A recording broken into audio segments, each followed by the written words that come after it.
بسم اللہ الرحمن الرحیم۔ السلام علیکم دوستو، یہ آپ کے سامنے ایک پوسٹ ہے، شاید آپ نے بھی اسے دیکھا ہو، جس میں یہ لکھا گیا ہے کہ احناف کی معتبر کتابوں میں یہ لکھا ہے کہ انبیاء علیہ السلام کا وسیلہ لے کے دعا مانگنا مکروہ ہے۔ کتابوں کے حوالے بھی لکھے گئے ہیں اور ان کے صفحات بھی بتائے گئے ہیں۔ جب آپ اسے پڑھیں گے تو آپ کو یقین ہو جائے گا کہ یہ بالکل ٹھیک ہے، لیکن جب آپ ان کتابوں کو اٹھائیں گے، وہ جلدیں یا وہ صفحات دیکھیں گے، تو آپ کو اندازہ ہوگا کہ کتنا جھوٹ بولا گیا ہے اس پوسٹ میں۔ کوئی ایک حوالہ بھی درست نہیں ہے۔ اپنے مسلک کو بچانے کے لیے دوسروں پر کس طرح کیچڑ اچھالا جا رہا ہے، اب اس کو آپ کیا لقب دیں گے، یہ آپ خود فیصلہ کریں۔ اب میں آپ کو پہلا حوالہ دکھاتا ہوں، دیکھیں وسیلہ کے متعلق حنفی موقف۔ نمبر 1 5 انہوں نے حوالے دیے ہیں۔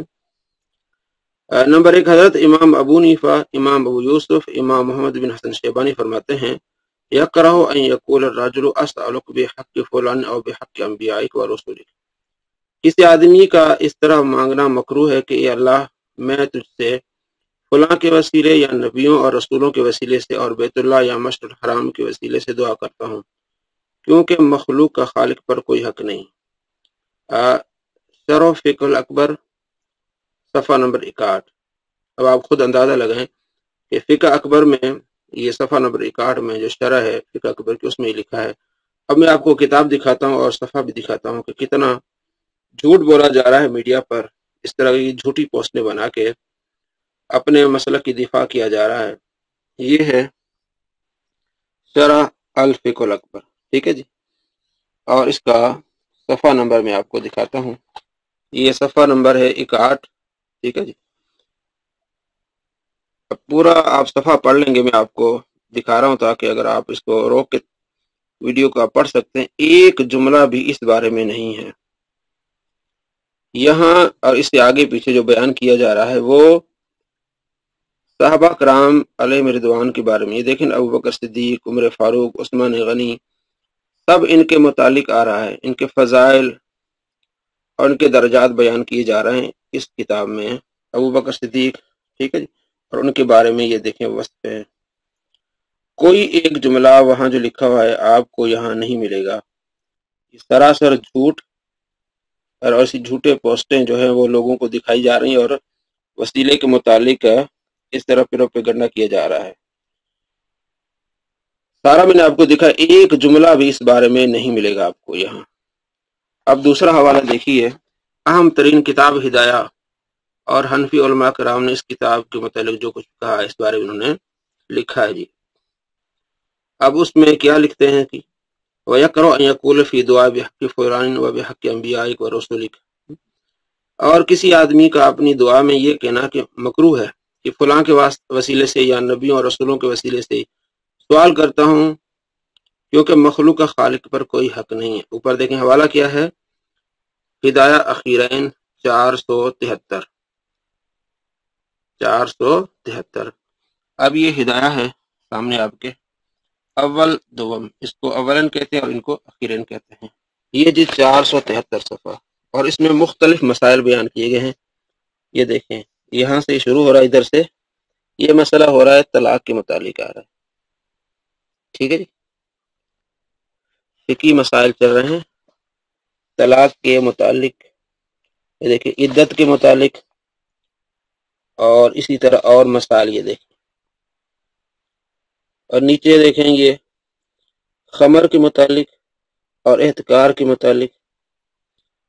کہیں بھی آپ کو اس طرح کی کوئی عبارت نہیں ملے گی۔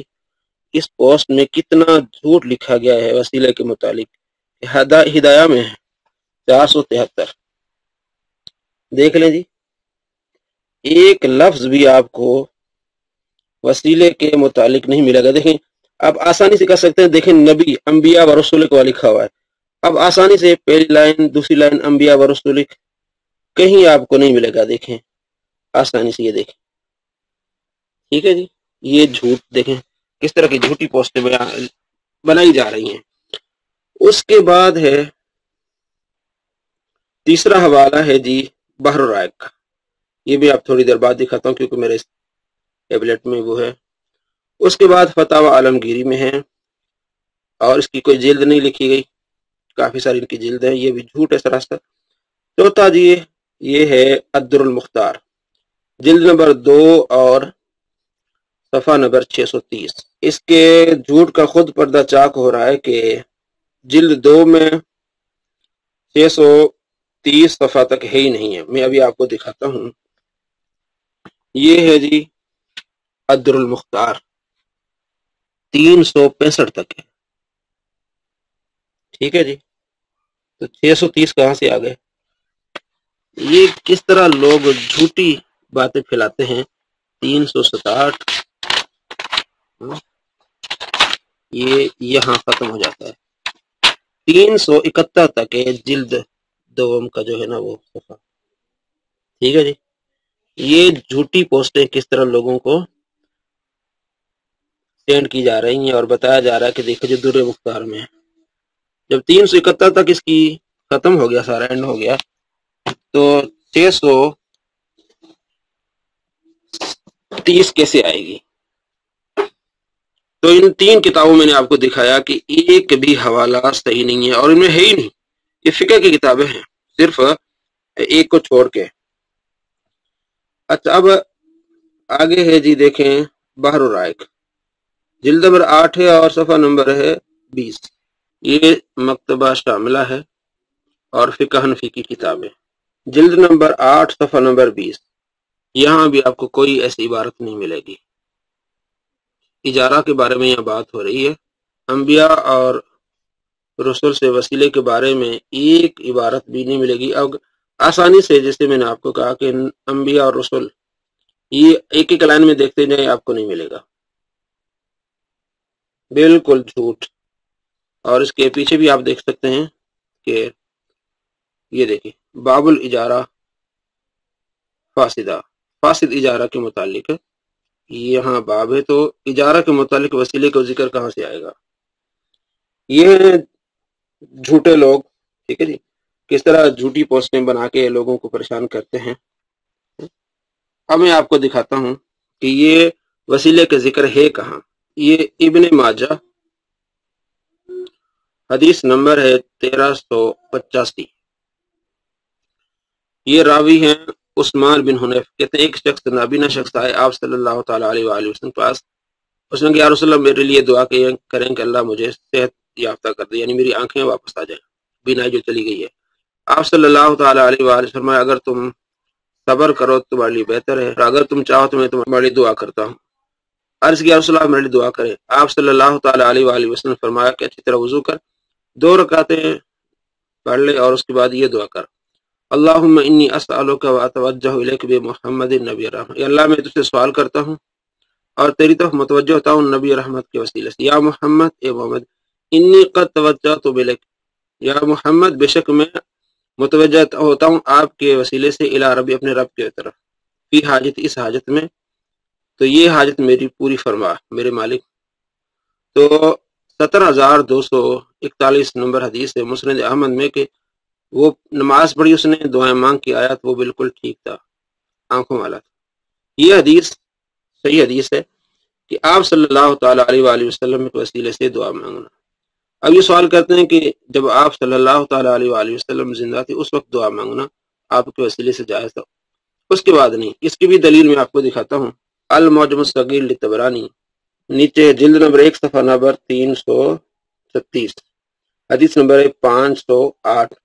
اس میں وہی حضرت عثمان بن حنیف جو پچھلے حدیث میں راوی تھے وہی کہتے ہیں حضرت عثمان غنی رضی اللہ تعالیٰ عنہ کی خلافت کے دور میں ایک شخص حضرت عثمان غنی رضی اللہ تعالیٰ عنہ کے پاس آتا تھا، اس کا کام نہیں بنتا تھا، تو اس نے مجھ سے کہا، تو میں نے کہا اس طرح کرو کہ تم 2 رکعتیں نماز پڑھو اور پھر یہ دعا مانگو.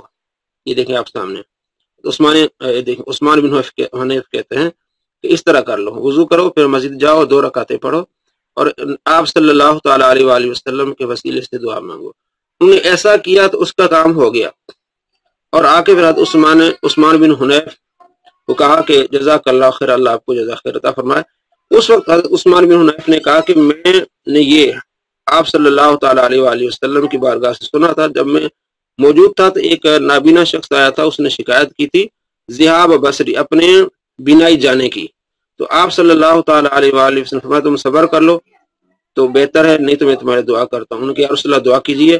اب امام طبرانی کہتے ہیں کہ والحدیث صحیح، یہ حدیث بالکل ٹھیک ہے، کسی کو یہ بھی شبہ نہ ہو کہ حدیث کے بارے میں کیا ہے۔ امام طبرانی کہتے ہیں یہ ہمارا عقیدہ ہے کہ آپ صلی اللہ تعالیٰ علیہ وآلہ وسلم زندہ تھے، تب بھی آپ کے وسیلے سے دعا مانگی جا رہی ہے، اور آپ صلی اللہ تعالیٰ علیہ وآلہ وسلم کے جانے کے بعد بھی آپ کے وسیلے سے صحابہ کرام علیہم رضوان دعا مانگ رہے ہیں، اور بلکہ تعلیم بھی ارشاد فرما رہے ہیں۔ یہ ہمارا عقیدہ ہے، اور کس طرح لوگ جھوٹی پوسٹیں ہیں اور جھوٹے حوالے اور کتابوں کا نام لے کر عوام کو پریشان کر رہے ہیں۔ امید ہے کہ آپ کو معلوم ہوگا کہ اس طرح کی اگر کوئی پوسٹ آئے تو آپ ضرور دیکھ لیں کہ یہ ساری جھوٹی ہیں۔